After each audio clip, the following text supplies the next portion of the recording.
aquí han venido los más jóvenes, los primeros. ¿Están bien mandados por los monitores? ¿Puede ser? ¿O ha sido iniciativa vuestra? Bueno, yo creo que el café, como decía Santiago, es muy poderoso y luchar contra él va a ser difícil. Así que, si os parece, vamos a empezar la mesa. Como además empezaré hablando yo, que en realidad soy la menos interesante de esta mesa. Lo primero es presentarme. Yo soy Victoria Martínez, soy responsable de producción de Factoría Plural. Luego hablaré de nuestra experiencia con la inteligencia artificial, pero no tiene nada que ver, por supuesto, con los ponentes que nos acompañan. Repite, que es un placer, Fernando Rivas, de Bolinga, que es una empresa que se dedica a la construcción de esos escenarios virtuales que se hacen con inteligencia artificial. Él nos lo explicará. Tenemos a Fran Gas, que es también un compañero productor, creador de contenido, que ya ha hecho sus primeros cortometrajes 100% con inteligencia artificial. Ramón Olivero, que es arquitecto y es un artista técnico, ¿es la palabra? ¿Sí? En Magic Fene, que habéis tenido la oportunidad de conocer mejor esta empresa, entre muchas otras cosas también hace escenarios virtuales. Y también tenemos a Adolfo García, que es un clásico en el mundo audiovisual. Llevan 27 años en Estudio Roma, que es el director, haciendo doblaje y que también ha incorporado la inteligencia artificial a sus procesos. Ellos nos lo van a explicar. Yo simplemente diré que hace un año nos juntamos en este mismo escenario, en las mismas jornadas, hablando también de inteligencia artificial. En ese momento los periodistas, yo soy periodista, estábamos muy preocupados por la inteligencia artificial, las cuestiones éticas, la legislación que se iba a aprobar, que ya está aprobada en la Unión Europea. Y de repente en esta mesa nos dimos cuenta de que mientras unos estábamos debatiendo, otros ya estaban utilizando la inteligencia artificial. ¿Qué ha cambiado de un año a esta parte? Pues que todos hemos ido incorporando la inteligencia artificial. Estoy segura de que los más jóvenes que están ahí lo utilizan para hacer sus textos, ayudar en sus trabajos. ¿Qué hacemos en Factoría? En Factoría somos una productora tradicional, pero sí que es verdad que, como todo el mundo, hemos incorporado ciertos procesos en los que la inteligencia artificial creativa nos ayuda. ¿En qué nos ayuda? Como decía un compañero, en haber perdido el miedo al papel en blanco. Tú te enfrentas a un proyecto, a un programa nuevo, a una serie, y la inteligencia artificial, tú le das unas pautas y te ayuda a crear. Por supuesto, no nos vale para hacer nuestra presentación, no nos vale para hacer una sinopsis ni crear un trabajo de cero, pero nos ayuda en eso. ¿En qué nos ayuda? Que eso igual compartimos algo con Estudio Roma. Pues lo que hemos hecho las productoras de poner una voz en off de referencia para una pieza, pues eso ya lo hacemos directamente con la inteligencia artificial. Con sus entonaciones, que todavía desde luego no tienen nada que ver, pero sí nos da una referencia de lo que nos va a durar una pieza, un reportaje, un documental. Y luego ya pues los dobladores o los locutores profesionales ponen esa voz real que luego vemos en televisión. ¿Y para qué también? Pues, por ejemplo, para músicas, para darnos una idea de las músicas que queremos utilizar para nuestras producciones. Ya digo que nuestro tratamiento con la inteligencia artificial, que desde luego de un año a esta parte ha aumentado, es muy, muy, muy pequeñito comparado con lo que hacen en estas empresas que nos van a hablar. Así que lo primero es darle la palabra a Fernando Rivas para que nos cuente qué hacen en Bolinga. Genial. Pues muchas gracias, Victoria. Creo que ha sido una introducción perfecta. Como decías, hace un año estábamos aquí hablando de inteligencia artificial y toda la preocupación. Recuerdo una pregunta que salió por ahí sobre qué pasará cuando la inteligencia artificial empiece a aprender sobre sus propios datos. Y bueno, la verdad es que yo creo que de un año aquí hemos bajado bastante la incertidumbre. Creo que todos la hemos incorporado. Pero yo sigo diciendo lo mismo que hace un año, y es que el nombre inteligencia artificial es el mejor o la mejor obra de marketing hasta la fecha.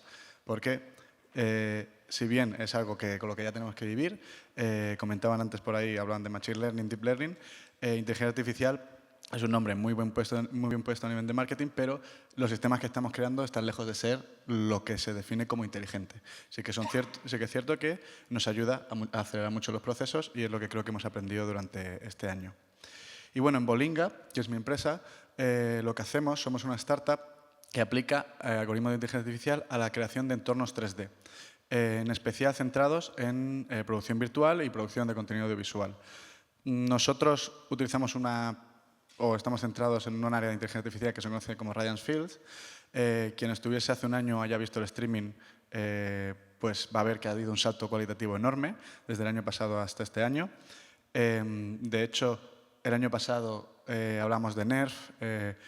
Entre, digamos, bastidores, hubo alguna pregunta de Gaussian Splatting en el café. Ahora voy a hablar única y exclusivamente de Gaussian Splatting. Y, de hecho, pues Ignacio antes ya comentó su experiencia y la experiencia de Magic Fennec con Gaussian Splatting.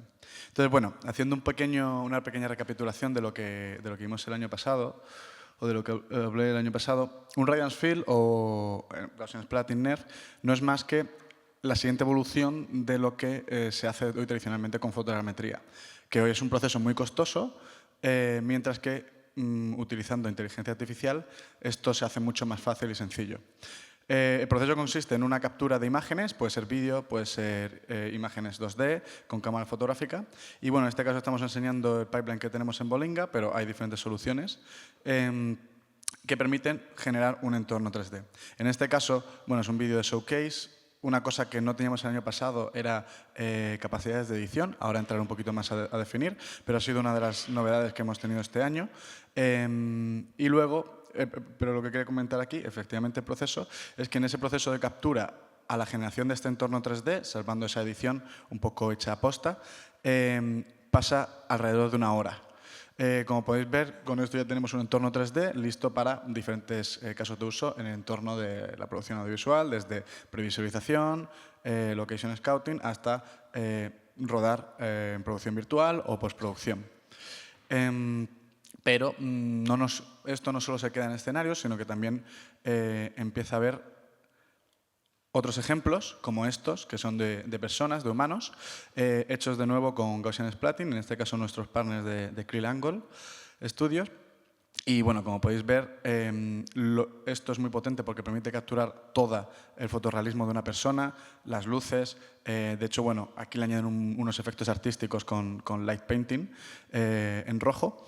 Pero lo más importante es que algo que podría tardar, pues estamos hablando de 1 semana de trabajo manual, ahora se hace de manera totalmente automatizada en cuestión de 1 hora. Nos permite pensar en proyectos, por ejemplo, en este caso de los humanos, mucho más escalables. Por ejemplo, si estamos hablando de broadcast, de escanear a todos los jugadores de una competición deportiva o atletas olímpicos, pilotos de Fórmula 1, cosa que antes era impensable por los tiempos y el presupuesto que requería. Entonces, partiendo un poco de esta base, de lo que hacen los Radiance Fields, quiero hablar de las novedades y de las cosas que han ido ocurriendo durante el último año y también un poquito una mirada al futuro. Voy a poner este vídeo, que es un poco largo, pero aprovecho también para explicar un poco de manera teórica.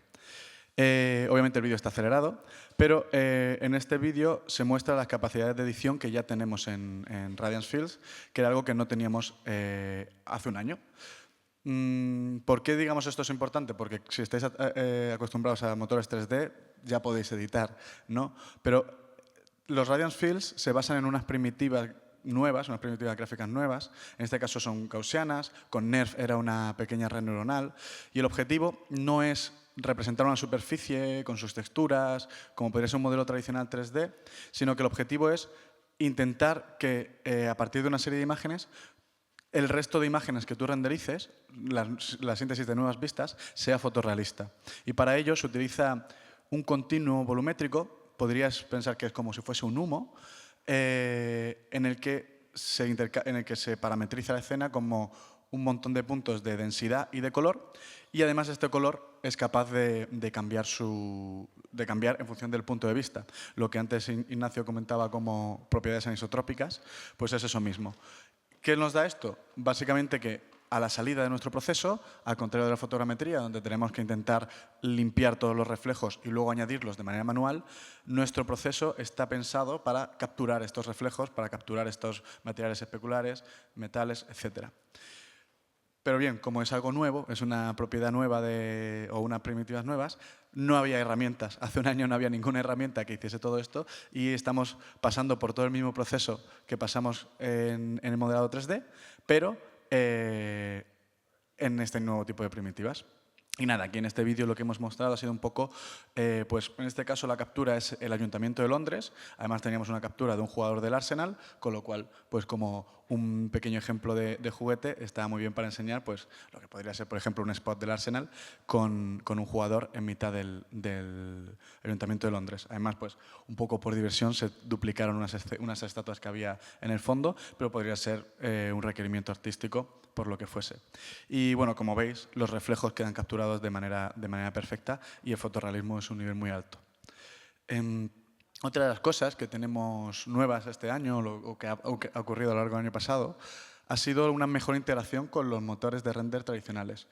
De nuevo, volviendo un poco al mismo tema, tenemos unas nuevas primitivas gráficas que no convivían de manera natural con motores de render tradicionales como puede ser Unreal Engine. Y obviamente esto es un obstáculo si queremos aplicarlo en producciones reales, en producción virtual, etc. Entonces, sí que es cierto que, aunque aún quedan cosas que mejorar, a día de hoy ya tenemos algo que se integra muy bien con los motores tradicionales. Y es que aquí todo esto que estamos viendo y que estamos jugando de iluminación, etcétera, está combinando perfectamente mallas y elementos 3D, que viene a ser el laguito, las piedras y la estatua, con todo el fondo, que es el Radiance Fill, el Gaussian Splatting.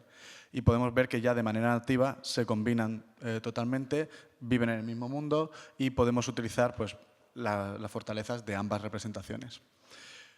De hecho, como ha sido un vídeo rápido, no sé si lo puedo volver a poner, porque quería también mostrar un par de ejemplos. Por ejemplo, aquí podemos empezar a utilizar lenguaje cinematográfico, podemos empezar a hacer depth of field, propiedades de la cámara, las iluminaciones, que aquí quiero hacer un pequeño inciso. Es iluminación aditiva, es decir, solo podemos pintar, entre comillas, con la luz en lo que ya hayamos capturado. Aún no se puede quitar la luz de lo que hayas capturado. Vendrá, pero aún no. Y lo que me gusta también es ver cómo el agua se comporta y los reflejos del agua se comportan con respecto al entorno. De tal manera que realmente está reflejando el entorno y la sensación de inmersión y de cohesión de toda la escena es muy grande. Y... ¿Cómo? Ok. Y luego, por último, bueno, pues si vamos a lo último, me voy a saltar a lo que viene en el futuro. Otra de las cosas que empezamos a ver ya en Gaussian Splatting y en Radiance Fields es la necesidad de capturar la luz de una manera más realista con un gran rango dinámico. Y esto es algo que todavía no está fuera, pero es algo en lo que se está trabajando y es básicamente poder capturar Radiance Field con alto rango dinámico y en espacios de color mucho mayores a lo que estamos acostumbrados a trabajar en sRGB, es decir, con mucha mayor gama de colores. Entonces, un poco la reflexión que yo traigo aquí o el mensaje que quiero dejar es que esta tecnología en un año ha avanzado una barbaridad y lo que está haciendo en esencia es permitir que cualquiera con un móvil pueda capturar un entorno 3D que sea fotorrealista. Esto quiere decir que se puede usar en producción, pero se puede usar también para transmitir ideas, en previsualización, para comprender cómo va a ser una escena, planificar. Es una herramienta no solo de producción, sino de comunicación muy grande entre departamentos y desde nuestro punto de vista empezamos a pensar en este 3D ya más como una metadata de lo que se ha rodado que como un producto final. Así que nada, cualquier duda. Muchas gracias. Si hay tiempo, luego podréis hacer preguntas, pero es que estamos recuperando todo lo que han perdido los demás. Lo siento. Fran.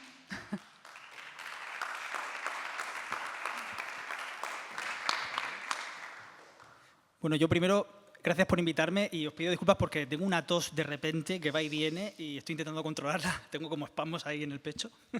Y si no os importa, me voy a poner de pie, que así seguro voy más rápido. Venga. A ver. Esto. Bueno, a ver, yo soy director y realizadora de visual y llevo 2 años trabajando con IA, incorporando varios procesos de IA generativa en mi obra personal. Quiero hablar del factor sorpresa y la aleatoriedad controlada en el proceso creativo con la IA generativa y también un poco pues, enseñaros algunos de los teasers de algunos de los proyectos que he ido haciendo. Veréis, una de las cosas que más me interesa a mí de esta nueva metodología es el factor sorpresa, que es al final un viaje muy fascinante en el cual todo el rato estás recibiendo estímulos de la máquina, se genera un feedback, una relación hombre-máquina constante, en el cual cada decisión que tomes va trazando un camino hasta llegar a unos puntos creativos que desde mi punto de vista se expande la creatividad, llegas a conceptos, a ideas únicas que a lo mejor no llegaría de otra manera. Esta aleatoriedad controlada realmente no difiere tanto del proceso creativo en sí. Aquí hay 4 ejemplos que rápidamente, a modo de introducción, quiero comentaros.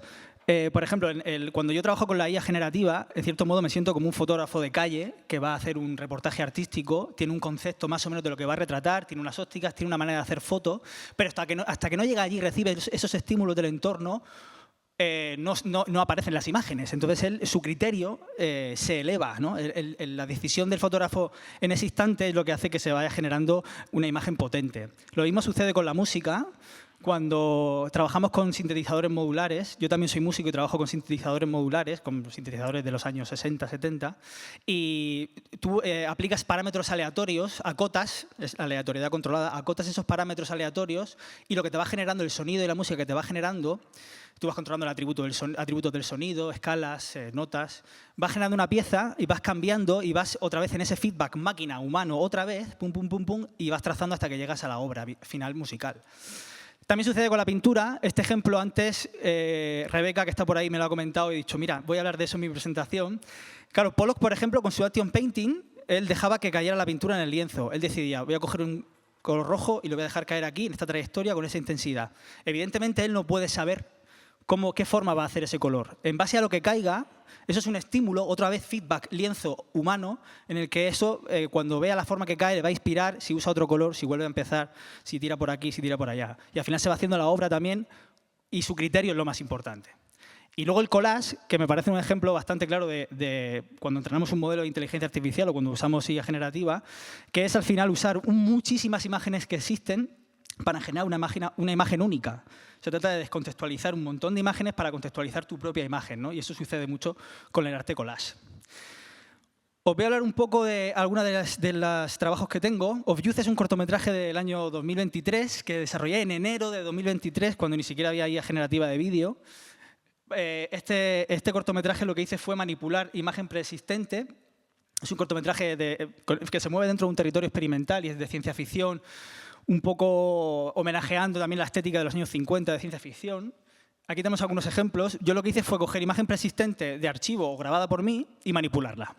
¿Vale? Es una historia en la cual es una especie es una reflexión sobre el edadismo, sobre cómo vemos a veces las nuevas ideas y a la juventud como una amenaza, como que cerramos la puerta, no queremos nada nuevo, que también se puede extrapolar mucho a cómo vemos muchas veces la IA, ¿no?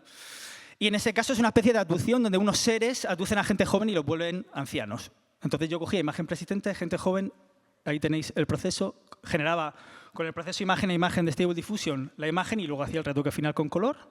Y lo mismo para crear marcianos, aquí tenéis un ejemplo, pues hacía lo mismo. Y poco a poco así fui creando para mí este collage, que es el corto que voy a poner el pequeño teaser. Y ahora para mover el ratón, ¿cómo se hace?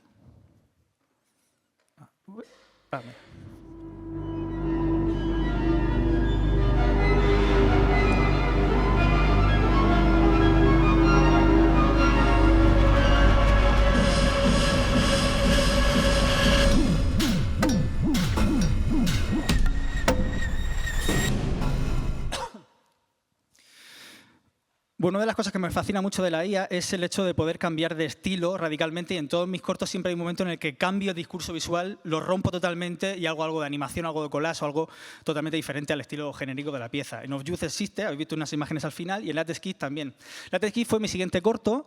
A diferencia de Of Youth, que más o menos fueron unos 2 meses de trabajo, Latex Kid fueron 5 meses porque me tomé muy en serio lo del factor sorpresa y lo que hice fue trabajar sin un guión previo, sino con un concepto. Y muchas de las escenas de Latex Kid nacen del estímulo de generar una imagen por accidente o que de repente suceda la magia y ves algo tan potente que dices, ostras, ¿cómo llego a esta imagen? Voy a inventarme la escena, ¿no? Voy a imaginármelo. Entonces, digamos que el guión fue en un proceso experimental, ¿no? Y fueron 5 meses también porque me pilló justo un momento en el que la IA generativa de vídeo iba evolucionando sin parar. Y lo que hacía en un momento dado, que quería tener un poquito más de control del movimiento, no podía hacerlo, pero a los 2 meses sí. Total, que al final tuve que esperar. Y al final salió Latex Kid, que es una historia, es una pequeña revisión un poco perturbadora del cuento de Pinocho. Va sobre una estrella de rock que nace con piel de látex y cómo la sociedad lo utiliza como un producto. Y voy a poner también un pequeño teaser. ¿Le dais, por favor? Uy. Espera.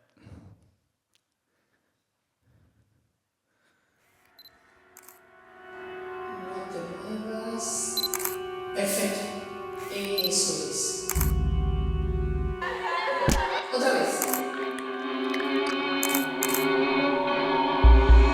Mira.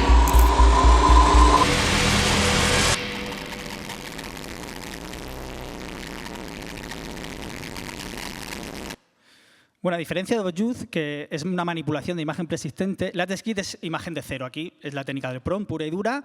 Ir a todo el rato, generar imágenes, retocarlas, generar y encontrar un poco pues, la continuidad que es un poco como lo que todos los cineastas queremos, que es tener cierto control en la continuidad.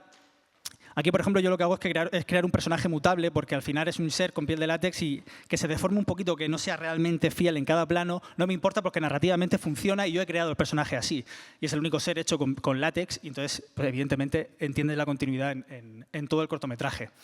Una cosa curiosa, hablando también de sonido que ahora mi compañero os va a hablar, fue que en Of Youth había una pequeña voz en off al final en inglés y conseguí por medio de síntesis de voz.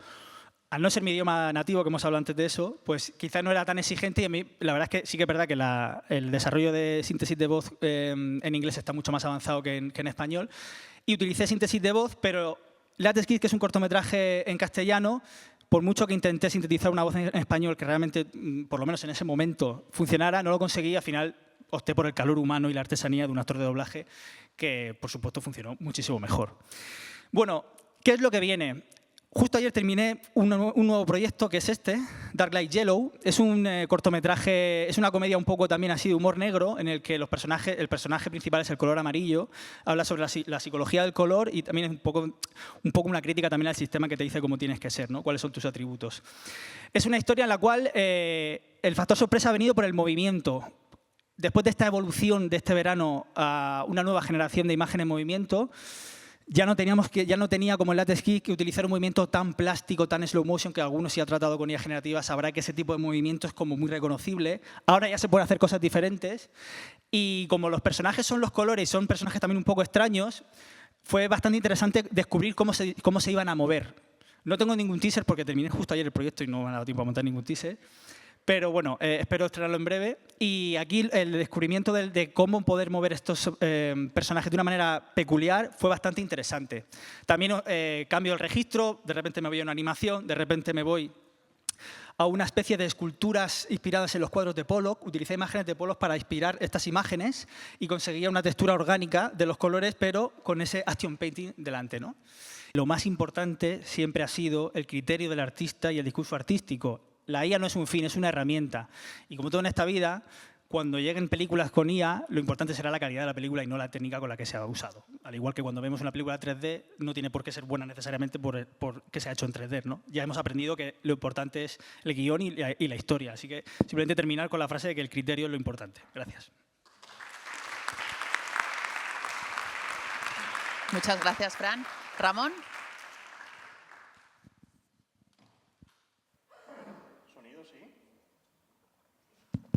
Ah, sí, vive. Genial. Primero que nada, hola, ¿qué tal, equipo? Yo soy Ramón. Estoy acá hoy como representante no solo de Magic Fennec, sino que soy representante de 3 empresas que estuvimos trabajando en un proyecto a lo largo del año pasado y un par de meses de bastante interesante, que se llama PlatVR. Entiendo que ya hemos conversado un poco acerca de todo lo que sucedió de fondo, sobre todo la parte de trabajo que el equipo de Demo, que es una de las empresas involucradas, estuvo desarrollando. Pero yo quiero hablar de PlatVR como un concepto cerrado. Para este proyecto estuvimos trabajando en conjunto 3 empresas, Demo, Magic Fennec e ITG, y tampoco quería dejar de mencionar que gracias también al apoyo del clúster audiovisual gallego y, por supuesto, el clúster aragonés. Entonces, la primera pregunta sería, ¿qué era PlatVR o qué es PlatVR en este punto? No es ni más ni menos que la investigación de técnicas de IAs generativas para la creación de escenarios de plató virtuales para utilizar en producciones virtuales. De antemano, con el concepto ya hay una expectativa bastante interesante donde decimos el trabajo de los artistas que se encargan de crear, desarrollar y plantear escenarios completos a través de procesos realmente complejos, un poco de lo que nos estuvo comentando Fernando acerca de qué tanto cuesta crear un escenario, ahora mismo puede llegar a ser un poco más asumible con la llegada de muchas herramientas y estrategias de IA. Pero de cara a ello, todavía seguimos vinculados a la posibilidad o a la necesidad de contar con ese escenario físico. Si bien ahora mismo seguimos avanzando en ese proceso, ¿qué ocurre cuando yo necesito plantear o establecer un escenario que no existe? Y es allí a partir desde donde inicia PlatVR. ¿Pero para qué? Bueno, justamente para reducir el costo, sobre todo en tiempos y recursos humanos y de procesamiento, sobre todo, que viene de cara a los procesos audiovisuales convencionales relacionados a escenarios virtuales. Ahora, cuando nosotros planteamos el funcionamiento de lo que sería PlatVR, la intención es poder crear una interfaz o un espacio de trabajo que fuese lo más simple de utilizar por cualquier usuario. Si ahora mismo les pido a los que están ahora mismo allí, quienes han usado ChatGPT, si levantan la mano, sería genial. ¿Sí? Genial. Pues la idea es esa, la idea es qué pasa cuando le das al usuario la posibilidad de plantear un prompt a partir de un modelo de lenguaje para que te genere un resultado. Y de hecho, ya existen varias guías que generan imágenes a partir de inputs de textos. Entonces, la idea es poder plantearnos que a partir de una interfaz de chat pudiésemos crear, mediante las técnicas de imágenes generativas, la posibilidad de crear un escenario, visualizar y luego transformar ese escenario en un modelo tridimensional que pudiésemos utilizar en un motor de renderizado en tiempo real. Si tuviésemos que verlo de manera técnica un poco el cómo lo establecimos, esta sería la idea. Si vemos lo que está justamente en el punto central que dice PlatVR, tenemos al usuario, teclea su prompt. Esto pasa por un asistente conversacional y él genera diferentes inputs o prompts que nosotros podemos ir sistemáticamente alimentando de información hasta obtener el resultado que a nosotros nos interesa. A partir de allí podemos generar nueva información para complementar esa información que estamos viendo y poder crear un modelo 3D. O al menos eso es la teoría. Obviamente, para esto nosotros nos aliamos con diferentes empresas. En este caso, el equipo de ITG fue el responsable del desarrollo de las técnicas de lenguaje. Hicieron un trabajo espectacular, no solamente desarrollando el modelo LLM para el desarrollo conversacional, sino que también, adicionalmente a la posibilidad de darnos un espacio en donde generar y obtener una interpretación de nuestro prompt, tuvimos la posibilidad de iterar el desarrollo. ¿Qué pasa cuando ya decidimos, quiero un bosque de atardecer con árboles rojos y luego queremos cambiar? Necesito añadir ahora una pagoda. Y ese tipo de cosas ya las teníamos incluidas. Obviamente, ese era uno de los dos objetivos importantes que tenía ITG cuando empezó a generar ese proceso de desarrollo, así como el hecho de poder plantear, que esto es una realidad, y lo mencionó hace un minuto Fran, es todo lo que tiene que ver con IAS como lenguaje nativo en inglés está mucho más avanzado que lo que tenemos nosotros ahora mismo en español. Entonces, la intención es que la interpretación de la información que se estuviese dando en español también fuese de manera rápida, amena y, sobre todo, que nosotros no tengamos que cambiar nuestro lenguaje al hablar. A partir de allí se creó este modelo que está basado en 4 puntos principalmente. Hablamos de la creación de datos, un SFT, que es una supervisión de fine-tuning de ese approach que hemos generado, y luego TPO para las preferencias sintéticas, y luego KTO, que es la alineación del feedback real, que somos nosotros indicándole a la IA justamente qué es lo que necesitamos crear y generar. Con todo esto, se desarrollaron un conjunto de herramientas adicionales. Por ejemplo, la interfaz web, un webhook que nos permitiera enlazar con lo que nosotros ya estábamos preparando, y adicionalmente, y a pesar de que es una herramienta que no se implementó, es muy interesante mencionar que este mismo lenguaje tiene la capacidad de reconocer información generada de la imagen y separarla. Por lo cual, si a futuro, dentro de la imagen que hemos generado, establecemos un puente o un tipo de árbol en particular que nos interesa, somos capaces de reconocerlo en la imagen y poder seguir generando información sobre ese tipo de elementos. A partir de aquí, el equipo de demo, y sé que ya tuvimos una pequeña charla donde se habló un poco más a detalle al respecto, el equipo de demo fue el responsable del análisis y las selecciones de técnicas y herramientas para la conversión de estas imágenes bidimensionales a tridimensionales. Obviamente, y ya por acá, no sé si todos están familiarizados con la fotogrametría, no les voy a mentir, soy fan de la técnica.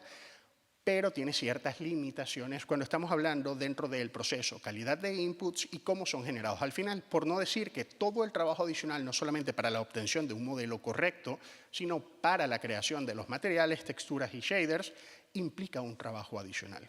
La gran ventaja que tiene un modelo generado por fotogrametría va a ser siempre que ese asset que he utilizado, si ha sido tratado correctamente, puedo reiluminarlo y reutilizarlo bajo ciertas condiciones que no estén preconcebidas o predichas por el entorno en el que fue realizado.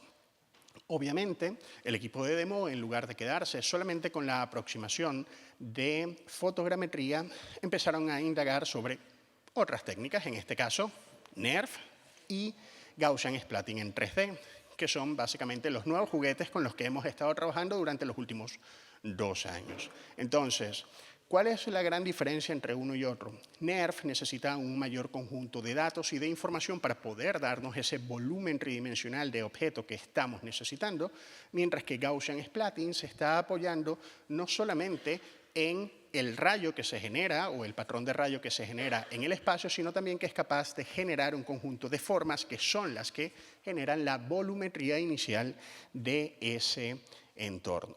Obviamente, cuando ya hablamos de este tipo de propuestas o de proyectos, nos estamos dando cuenta de que hay ciertas limitaciones sobre escenas dinámicas, quizás algunos tipos de reflejos o transparencias pueden llegar a ser inconvenientes, o reconstrucciones muy grandes de proyectos. Ahora sí, cuando nos tocó a nosotros empezar a trabajar, decidimos cómo podemos hacer esta aproximación. Empezamos a partir de la obtención de los datos que necesitábamos, cuáles serían los criterios que emplearíamos para decidir qué modelo de inteligencia artificial utilizaríamos, cómo se entrena el modelo y, obviamente, la generación de ese modelo.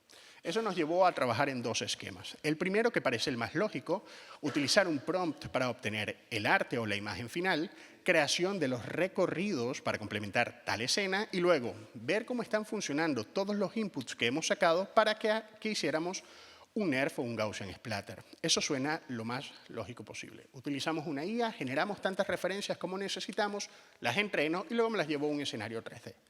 Y luego tengo el segundo esquema, que es un prompt para generar el arte, creación de todo el entorno mediante IA generativa y en lugar de utilizar NERF o Gaussian Splatter, íbamos a utilizar mapas de profundidad para poder obtener paralaje, que es, en fin, lo que buscamos principalmente cuando trabajamos con escenarios en Virtual Production. Y adicionalmente de allí íbamos a crear mallas en las cuales íbamos a crear ese entorno o esa geometría. Basándonos entonces en el primer esquema, dijimos, genérame un entorno. Tenemos esta imagen como referencia de un prompt generado y esa es la imagen. Para yo poder obtener el resultado de esto, nosotros teníamos que dar más información. Por ejemplo, si yo quiero ver este escenario en 3D, tengo que dar información de cómo luce el escenario hacia arriba, abajo, izquierda o derecha. Si soy capaz de reproducir este video o alguien en la mesa me ayuda con ello. Sí, es muy rápido, te lo prometo. 2 diapositivas y ya está. Entonces, si yo veo esto que está acá como imagen, pueden asumir o sentir que el entorno tiene profundidad y que yo me estoy desplazando en el espacio. Pero la mayoría de las IAs generativas, a pesar de que generan recorrido, no tienen consistencia espacial.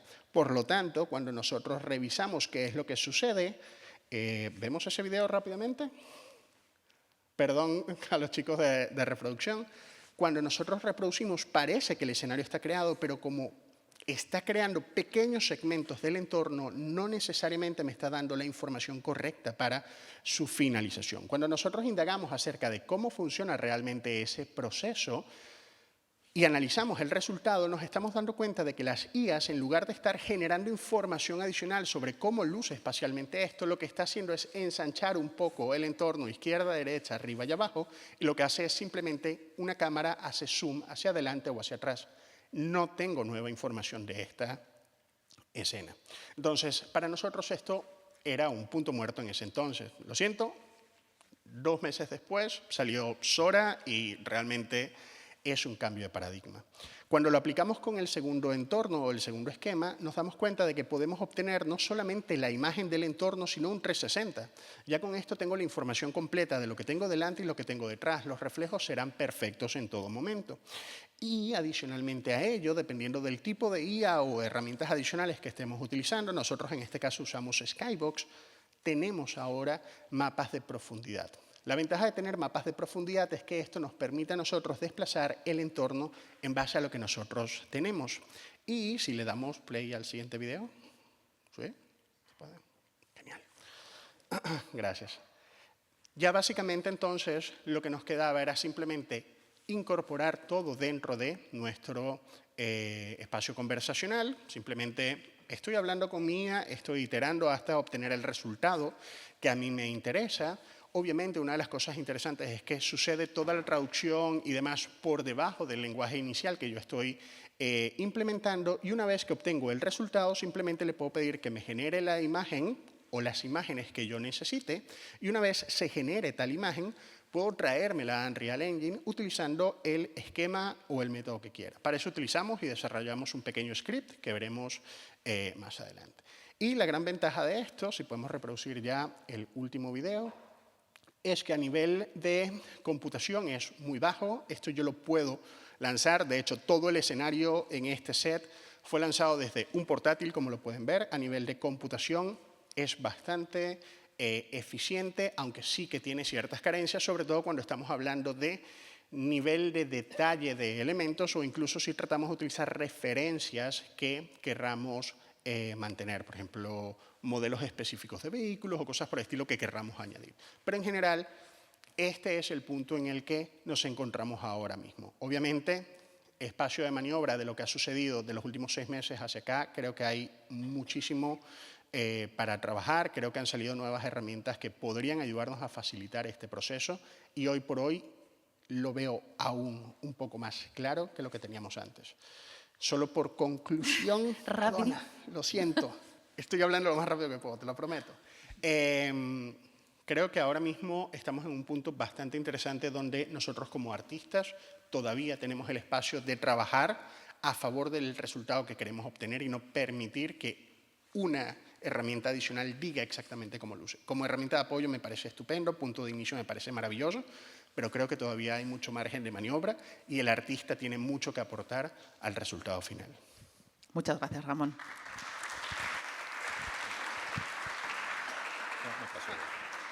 Adolfo. Buenos días o buenas tardes. Bueno, soy Adolfo García, director de Estudio Roma, etiquetado como clásico por Victoria. Entonces, bueno, pues voy a intentar daros mi visión de la situación actual del uso de la generación de voz mediante IA en nuestro mundo, ¿no? Mi formación, soy músico de formación clásica, estudié ingeniería industrial y luego hice un posgrado de audio digital que aunó un poco mis conocimientos, ¿no? Para acabar montando pues, un estudio de grabación hace ya 27 años que enseguida derivó y tornó hacia lo que era la producción audiovisual, sobre todo el doblaje y la postproducción. Desde el año 97 hasta ahora pues hemos crecido, estamos trabajando unas 80 personas en los estudios y nuestro nivel de producción ahora mismo pues son de unas 30 películas al año, 200 capítulos de series, cerca o rondando los 1000 vídeos de formación audiovisual, postproducción de películas. Con esto quiero decir que nuestro nivel de exigencia es bastante alto, puesto que nos dirigimos a mercados ya de último consumo. No puede haber experimentación en el camino, es decir, el producto que entregamos es el producto final y con los criterios actuales de exigencia. He de decir que todo esto, pese a ser una empresa dentro del sector de doblaje potente en España, pues estamos bastante ocultos en cuanto a nuestra presencia en la ciudad de Zaragoza, ¿no? O sea, bueno, a nivel interempresas sí que podemos trabajar y hemos interactuado con otras, pero hay que pensar que nuestros principales clientes, por este orden, quizás sean Alemania, Canadá, Estados Unidos, Reino Unido Italia, Portugal. Hemos intentado en los últimos años, bueno, sí que quería mencionar que creo que todo este logro, quiero recordar y agradecérselo profundamente a la apuesta y todo lo que nos abrió puertas, gracias sobre todo a cómo nos ayudó Jaime Fontán. Para mí, un personaje totalmente indiscutible e imprescindible en el panorama audiovisual actual en Zaragoza, en Aragón.